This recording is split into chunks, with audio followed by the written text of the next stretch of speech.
Comme un très grand nombre d'élevages en Vendée, le GAEC Lumino-Charrier n'a pas été épargné par l'influenza aviaire. Le 11 février dernier, le réveil est difficile pour Thierry Luminot et ses deux associés.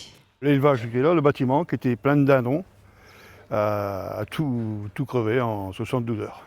Et quand on se voit toutes ces bêtes crevées, c'est pas rien. Et on peut rien faire. Cette exploitation accueille 7400 mètres carrés d'élevage de volailles, plus précisément de poulets et de dindons. Mais depuis la première vague d'influenza aviaire, pour entrer sur la ferme, il faut montrer patte blanche. Tout véhicule qui rentre dans la cour arrive au poste de désinfection, à la barrière. Et la première chose est que les véhicules doivent se désinfecter, interdire l'équarrissage. Et le poste de désinfection est là, qui est mis à disposition pour tout le monde.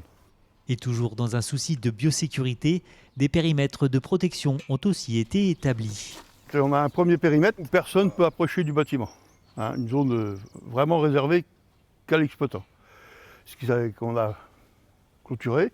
Après, on rentre dans le bâtiment, on rentre dans un sas, il y a un pédiluve, et il y a une première zone où on se désinfecte, aussi bien les mains, les pieds, et on change de tenue. Et un deuxième passage après, pour rentrer dans le bâtiment, où on recommence.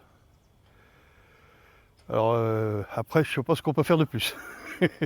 S'il le formule avec le sourire, Thierry Luminot reste néanmoins inquiet.